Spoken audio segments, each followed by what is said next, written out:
The radio telescope on the moon of Kepler 452c had been scanning the void for 300 years. Every day it searched for signs of intelligent life, recording radio waves and strange signals from distant stars. Today was different. Today, the machine picked up something that made its circuits burn with excitement. Dr. Amanda Reed rushed through the corridors of the Galactic Communications Center. Her heart pounded as she thought about the message that had arrived 6 hours ago. The translation computers had been working non-stop, breaking down the strange language bit by bit. What they found would change everything. The message was short but terrifying. It came from a small blue planet in the outer spiral arm of the galaxy. The inhabitants called themselves humans, and they were angry. "This is Admiral Thompson of the Terran Defense Fleet. We have received your declaration of war against Earth. Our response fleet is en route. Estimated arrival, 47 standard days. We suggest you reconsider your position." Commander Voss of the Altarian Navy read the message for the 10th time. His hands shook as he tried to understand what had happened. 3 weeks ago, the Hegemony Council had sent a standard intimidation message to Earth. They had discovered the planet during a routine survey and classified its inhabitants as potentially dangerous. The message was supposed to make them submit or at least buy time to prepare for an easy conquest. "How did they even receive our transmission?" Commander Voss asked. "Earth is supposed to be a primitive world with basic radio technology." Dr. Reed looked at her instruments again. The readings were impossible but undeniable. The response came from deep space, approximately 12 light-years from their home system. "They're not just advanced, they're already out there, among the stars." The Hegemony was a coalition of 12 species that had ruled this part of the galaxy for thousands of years. They had conquered hundreds of worlds and enslaved dozens of species. When they found a dangerous species, they sent a simple message: submit or be destroyed.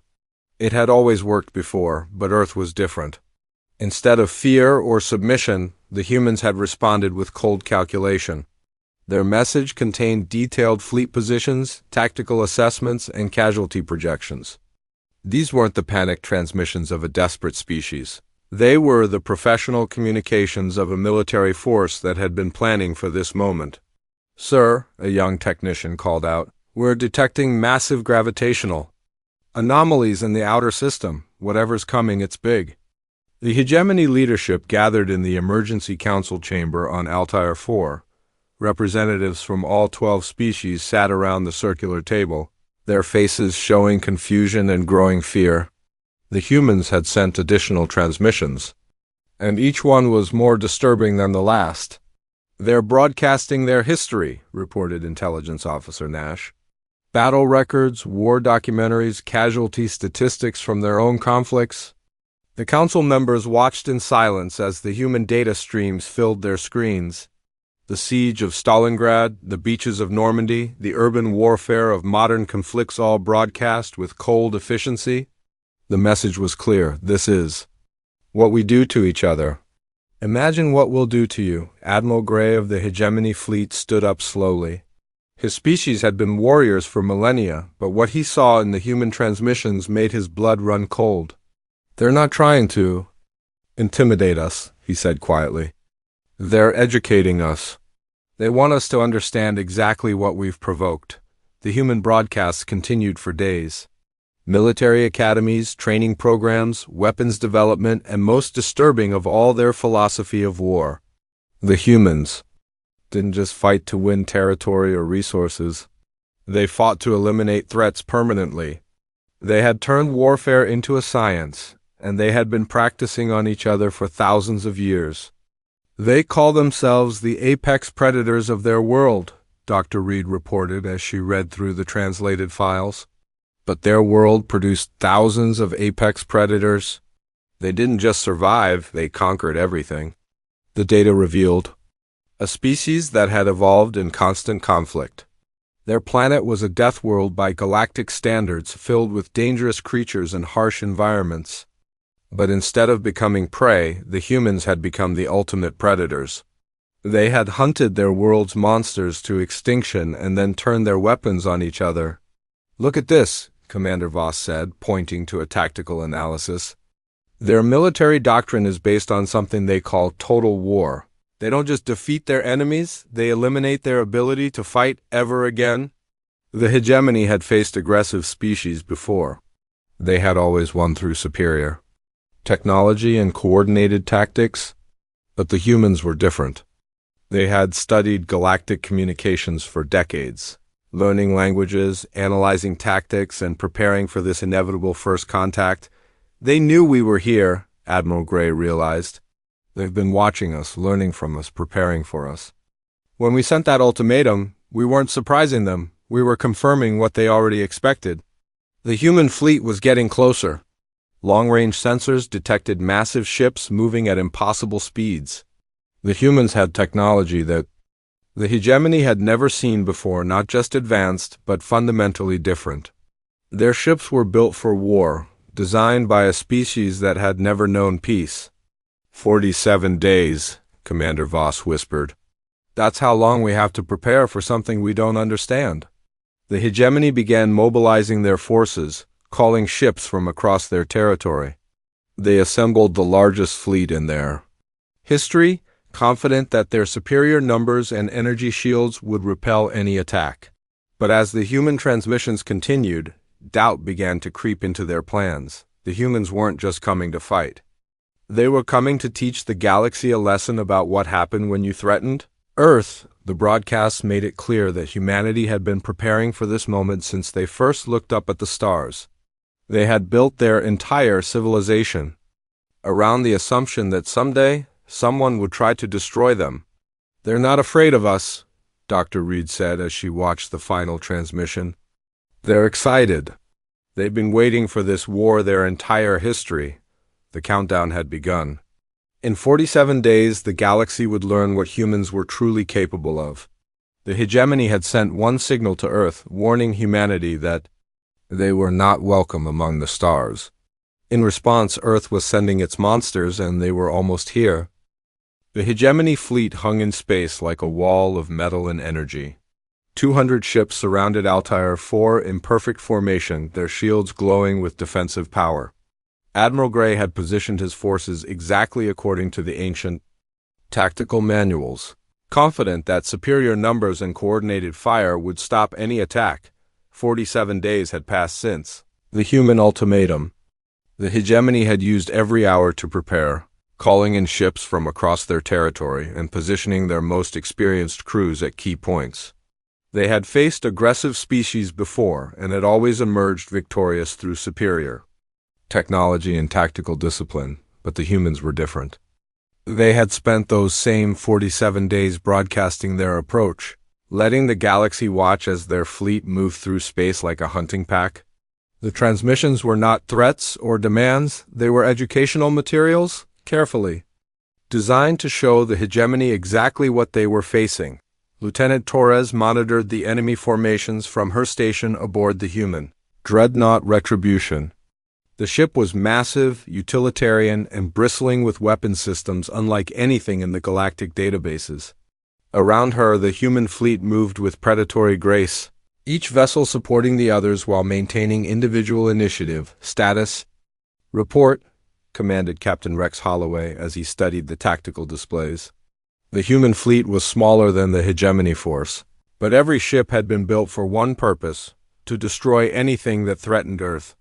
16 heavy cruisers, 42 destroyers, and 8 carriers in attack formation, Torres reported. The enemy fleet is holding position around their primary world, exactly as intelligence predicted. The humans had been monitoring galactic communications for decades. They knew hegemony tactics better than most hegemony officers. When the arrogant demand for surrender reached Earth, humanity's response had been swift and unanimous. They would show these aliens what humans were truly capable of. On Altair 4, the hegemony leadership watched their sensors with growing unease. The human ships were broadcasting on all frequencies, flooding the communication networks with data streams that painted a disturbing picture of their species. "They're transmitting their training programs," reported Dr. Reed from her position in the communications center. "Military academies, combat simulations, psychological conditioning protocols. The broadcasts showed human soldiers training in environments that would kill most galactic species. They practiced combat in toxic atmospheres, extreme temperatures, and gravitational fields that would crush ordinary beings. But these weren't special forces, they were standard troops, conditioned from birth to survive in conditions that the hegemony used as execution methods. "Look at this," Commander Voss said, his voice filled with disbelief. "Their basic training includes scenarios for fighting in vacuum, under heavy radiation, and in the presence of chemical weapons. They're not just soldiers, they're living weapons." The human fleet continued its approach, maintaining perfect formation while broadcasting tactical doctrine that defied galactic military understanding. They showed footage of battles where human forces had fought against overwhelming odds, using tactics that should have been impossible. "They're not following any recognized combat patterns," Admiral Gray observed.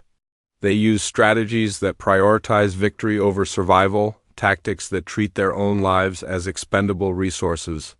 The most disturbing revelation came when the humans began broadcasting their philosophy of warfare. They didn't fight to capture territory or resources, they fought to eliminate threats permanently.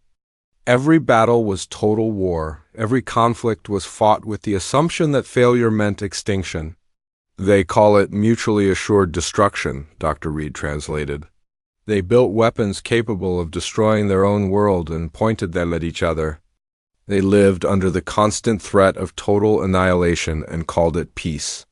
The hegemony had conquered hundreds of worlds, but they had never encountered a species that treated war as a fundamental aspect of existence. The humans had evolved in constant conflict, not just against external threats, but against each other.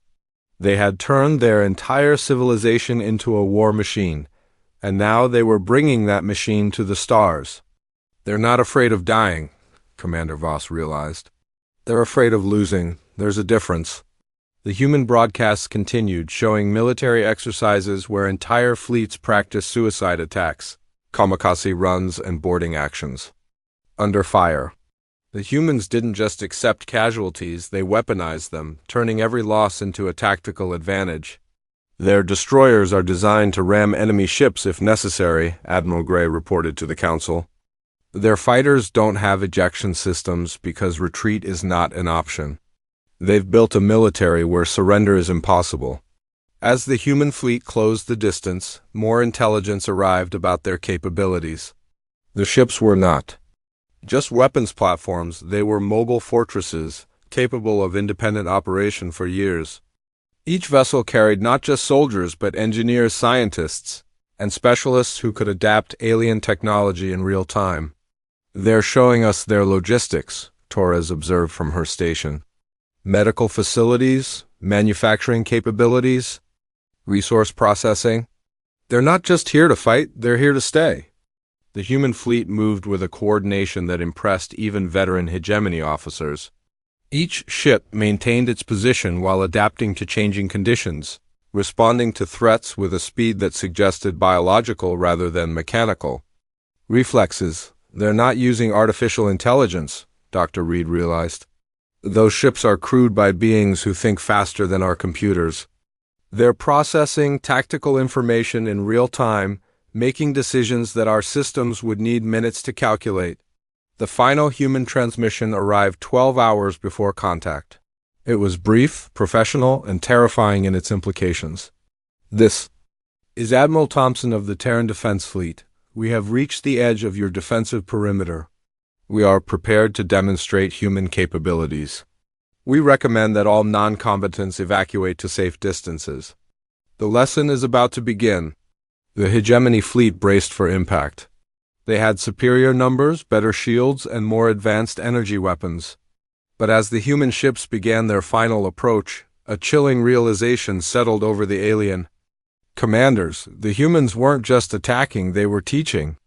Every movement, every tactical decision, every strategic choice was designed to show the galaxy what happened when you threatened Earth. The battle that was about to begin wasn't just a military engagement, it was a demonstration of human capabilities, broadcast across the galaxy for all species to witness. "They want everyone to watch," Admiral Gray said quietly. They want every species in the galaxy to see what humans can do when they're angry. The human fleet accelerated toward the hegemony formation, their ships moving with the deadly grace of predators closing on their prey. The countdown had reached 0. The lesson was about to begin. The first salvo shattered the silence of space with devastating precision. Human kinetic weapons tore through hegemony energy shields like paper, sending massive chunks of alien metal spinning into the void. The hegemony had prepared for energy. Weapons, plasma cannons, and particle beams. They had not prepared for simple metal projectiles moving at a significant fraction of light speed. Commander Voss felt his flagship shudder as human rounds punched through the outer hull. The defensive formation that had seemed so solid moments before was already fragmenting under the brutal efficiency of human weapons. Around him, his crew worked frantically to adapt their shields, but the humans had studied hegemony technology for decades and knew exactly how to exploit its weaknesses. "They're using primitive kinetic weapons," his tactical officer reported. "Simple metal slugs accelerated to extreme velocities. Our energy shields are useless against them." The human fleet moved through space like a pack of wolves, each ship supporting the others while maintaining individual initiative. When the destroyer Vengeance took critical damage from a hegemony plasma cannon, its captain didn't retreat or call for assistance. Instead, he diverted all power to the engines and rammed his ship into the nearest enemy vessel, sacrificing his crew to eliminate a threat. "That's impossible," Admiral Gray broadcast from his command ship. "No species fights like that. No crew would accept certain death for tactical advantage." But the humans did. As the battle raged, the hegemony witnessed tactics that defied all military logic. Damaged human ships fought harder, not weaker. When the cruiser Defiant lost its main weapons, its captain used the ship's reactor as a bomb, overloading it to create an explosion that destroyed 3 hegemony vessels in a single blast. Lieutenant Torres watched the battle unfold from her position aboard the Retribution. The human fleet was taking casualties, but every loss was calculated, every sacrifice designed to achieve maximum impact. The humans didn't just fight to win, they fought to teach their enemies the true cost of threatening Earth. "They're not retreating," she observed. "Even the damaged ships are maintaining formation and continuing to engage." The hegemony formation began to collapse under the relentless human assault. Their ships were faster and their energy weapons more advanced, but the humans fought with a combination of technological innovation and tactical brutality that their enemies couldn't match. Every human captain had studied hegemony tactics, analyzed their weaknesses, and prepared countermeasures. "They knew exactly how we would respond," Admiral Gray realized as his fleet fell back. Every defensive maneuver, every tactical adjustment, they anticipated all of it. The humans had done more than study hegemony military doctrine. They had improved it, adapted it, and turned it against its creators. When hegemony ships attempted to regroup, human vessels were already in position to intercept them. When they tried to establish defensive positions, human weapons were already targeted on their weak points. "They're not just winning," Dr. Reed observed from her position on Altair 4. "They're learning. Every exchange of fire, every tactical maneuver, they're adapting in real time." The human fleet demonstrated capabilities that terrified the hegemony observers. Their ships could change tactics instantly, adapting to new threats without waiting for orders from command. The humans had created a military force that thought and acted like a living organism, responding to threats with instinctive efficiency. "Look at their formation," Commander Voss said as he watched the tactical display. "They're not following a preset pattern. Each ship is making independent decisions while maintaining perfect coordination."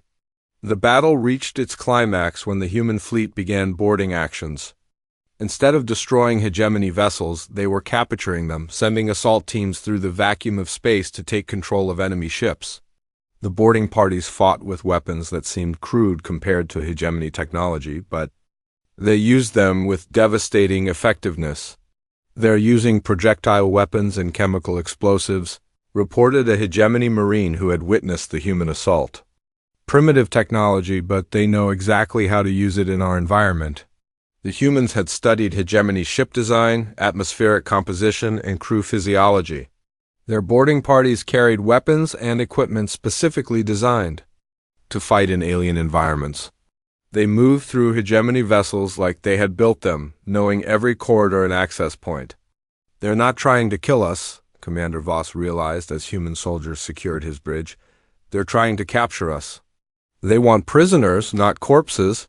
The human assault troops were professionals, treating captured hegemony personnel with military courtesy while efficiently securing their vessels. They had medical supplies for alien physiology, translation devices for communication, and protocols for handling prisoners of war. "This is Captain Miller of the Terran Marines," announced the human officer who had taken control of Voss's ship. "Your vessel is now under human control. Your crew will be treated according to galactic conventions of warfare. We recommend you order them to cooperate." The hegemony fleet was being systematically dismantled. The humans didn't just defeat their enemies, they absorbed their capabilities, turning captured ships into part of their own fleet. Within hours, human crews were operating hegemony vessels, integrating alien technology with human systems. "They're not conquerors," Voss observed as he watched human engineers work alongside his crew. "They're integrators. They don't just defeat their enemies, they absorb their capabilities." The battle that was supposed to last for days ended in 14 minutes. The hegemony fleet was either destroyed or captured, their formation broken, their command structure eliminated.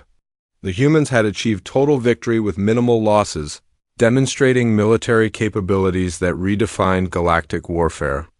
"This is Admiral Thompson," the human commander broadcast to the surviving hegemony forces. "Your fleet has been neutralized. We are prepared to accept your surrender. However, we believe a demonstration of human capabilities would be educational for all parties involved." The humans had won, but they weren't finished. The battle had been just the beginning of their lesson. Now they would show the galaxy what humans did when they weren't trying to kill each other. The demonstration of human warfare was complete, but the education in human capabilities was just beginning. The surviving hegemony ships retreated to the edge of the system, their forces reduced by 70%. But the humans didn't pursue. Instead, they began the next phase of their lesson, showing the galaxy what humans could build when they put their minds to it. The massive orbital defense platform that had protected Altair 4 for 3 centuries now flew the flag of the Terran Defense Fleet. The structure had been considered impregnable by galactic standards, defended by energy shields and automated weapon systems that had never been breached. The humans had taken it in 6 hours, capturing the facility and its 3,000 crew members without destroying a single critical system. Admiral Thompson stood in the platform's command center, watching as human engineers worked alongside captured hegemony personnel. The alien crew had expected execution or imprisonment, but instead they found themselves part of an integration process that was as efficient as it was unexpected. "Status report," Thompson requested from his chief engineer, a woman named Patricia, who had been retrofitting alien technology since the first human deep space missions. "The platform's defensive systems are fully operational," Patricia reported. "We've integrated our kinetic weapons with their energy shields. The combination is 30% more effective than either system alone." The humans had done more than capture the station, they had improved it. Within 18 hours, the alien facility had been completely retrofitted with human technology, creating a hybrid defense platform that was superior to both original designs. The process had been broadcast across the galaxy, showing every species exactly what humans could accomplish when they focused their efforts. "They're not just engineers," observed Dr. Reed, who had been granted permission to monitor the integration process. "They're innovators. They take existing technology and make it better." The captured hegemony crew worked with growing amazement as human specialists demonstrated techniques that violated every engineering principle they had been taught. The humans didn't just understand alien technology, they could improve it in real time, finding efficiencies and capabilities that the original designers had missed. "Look at what they've done to our power systems," said Engineer Nash, a hegemony specialist who had been working with the human team. "They've increased efficiency by 40% using modifications that should be impossible." The humans had approached the station's technology with the same systematic analysis they applied to everything else. They studied each system, understood its function, and then found ways to make it work better. The process was educational for the hegemony engineers who watched their own technology being improved before their eyes. "They're not replacing our systems," Nash realized. "They're enhancing them. They're making them work the way they should have worked from the beginning." The integration process extended beyond technology to personnel. Human medical teams had begun treating wounded hegemony soldiers with an efficiency that stunned the alien observers. The humans had developed treatment protocols for species they had never encountered, adapting their medical knowledge to alien physiology with remarkable success. "They studied our biology from intercepted communications, Commander," Voss realized as he watched human doctors work on his injured crew. They prepared for this moment down to the molecular level. The human medical teams carried equipment designed for multiple species, drugs that had been synthesized for alien biochemistry, and surgical tools adapted for different anatomical structures. They treated their former enemies with the same professional care they would show their own personnel. "This is Dr. Elizabeth Morgan," introduced the human medical officer who had taken charge of the station's hospital. "We've prepared facilities for all hegemony species. Your people will receive the same medical care as our own." The demonstration continued as human logistics teams began establishing supply lines and communication networks. The humans had turned the captured station into a fully operational base within days, integrating it seamlessly into their fleet operations while maintaining its original functions. "They're not just occupying the station," observed Admiral Gray from his position aboard the remaining hegemony flagship. "They're improving it. They're making it better than it was before." The most disturbing aspect of the human demonstration was their treatment of prisoners. The captured hegemony personnel were not imprisoned or enslaved. They were integrated into the human operation as valued contributors. Their knowledge and expertise were respected, their suggestions implemented, their welfare protected. "They're not conquerors in the traditional sense," Commander Voss reported during a communication with the surviving hegemony fleet. "They're integrators. They don't just defeat their enemies, they turn them into allies." The human approach to warfare was fundamentally different from anything the galaxy had seen. They didn't fight to capture territory or resources, they fought to eliminate threats and then integrate the defeated forces into their own structure. Every battle made them stronger, every victory added to their capabilities. "They're not building an empire," Dr. Reed realized. "They're building a war machine that gets stronger with every species they encounter." The humans had introduced concepts that were revolutionary to galactic civilization. They demonstrated that former enemies could become trusted allies, that alien technology could be improved through cooperation, and that victory in war could lead to mutual benefit rather than domination. "Look at their command structure," Admiral Gray observed. "They have hegemony personnel working in critical positions, making strategic decisions, contributing to their success. They trust us with their lives?" The human demonstration reached its climax when Admiral Thompson made an announcement that would reshape galactic politics. Standing in the integrated command center, surrounded by human and hegemony personnel working together, he broadcast a message that reached every species in the galaxy. "This is Admiral Thompson of the Terran Defense Fleet. We have successfully integrated the Altair 4 defense platform with our fleet operations. This facility now serves as a demonstration of what humans can accomplish when we work with other species rather than against them." The broadcast showed the transformed station, its capabilities enhanced through human innovation and alien expertise. The hegemony crew worked alongside human personnel, their knowledge valued and their contributions recognized. The message was clear. This was what cooperation with humanity could accomplish. "We are prepared to offer the same benefits to any species willing to work with us," Thompson continued. The Terran Cooperative welcomes all who choose to contribute to our common defense. Those who choose to remain independent will be respected. Those who choose to threaten us will discover what the hegemony learned today. The humans had turned their victory into a recruitment opportunity. They weren't just defeating their enemies, they were converting them into allies, creating a growing coalition of species united under human leadership. The galaxy had tried to intimidate humanity, and humanity had responded by demonstrating that cooperation was more powerful than conquest. They're not just winning wars, Commander Voss realized. They're winning hearts and minds. They're making us want to join them. The lesson was complete. The humans had shown the galaxy what they could do in war, and now they were showing what they could accomplish in peace. The demonstration at Altair 4 would be remembered as the moment when humanity announced its arrival among the stars not as conquerors, but as the species that would reshape galactic civilization itself.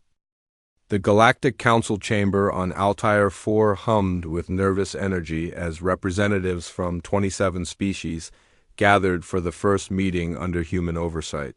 6 months had passed since the Battle of Altair 4, and the political landscape of the galaxy had changed beyond recognition. The hegemony still existed, but now as a founding member of what the humans called the Terran Cooperative. Dr. Reed, now serving as a cultural liaison officer, watched the proceedings with fascination. The humans had kept their word about cooperation, but they had also fundamentally altered the balance of power in the galaxy. Species that had once been enemies now worked together under human guidance, their combined capabilities creating a force that no single faction could challenge. The Terran Cooperative recognizes the sovereignty of all member species, announced Ambassador Patricia Williams, the human representative to the Council. Our alliance is based on mutual benefit, shared defense, and technological cooperation. We are not here to rule, we are here to protect. The transformation had been remarkable. The hegemony's former enemies had approached the humans with offers of alliance rather than risk facing the Terran defense fleet in combat. The humans had accepted these overtures, but on their own terms. Every new member contributed to the common defense, shared their technology, and accepted human military doctrine. They're not building an empire, observed Admiral Gray, now serving as the hegemony representative to the cooperative. They're building something entirely new, a voluntary alliance backed by overwhelming force. The human approach to galactic politics was as innovative as their military tactics. They didn't conquer worlds or enslave populations. Instead, they offered protection, technological advancement, and economic benefits in exchange for cooperation. The arrangement was attractive to species that had spent centuries fighting each other. "Look at our fleet composition," Commander Voss said, gesturing to the tactical display. Human ships with hegemony shields, Altarian sensors, and weapons. Systems from 6 different species. They've created a military force that gets stronger with every member that joins. The human fleet had grown exponentially since the Battle of Altair 4. Each new member species contributed their best technology, which the humans integrated into a unified system that was superior to any single design.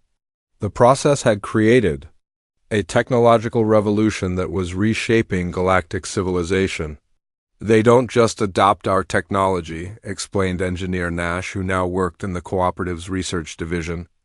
"They improve it, adapt it, and then share the improvements with everyone. We're all benefiting from innovations that we couldn't have achieved alone." The Cooperative's research facilities were marvels of cross-species collaboration.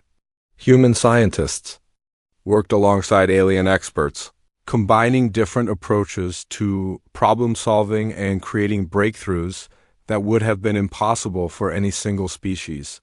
The humans had turned competition into cooperation, rivalry into partnership.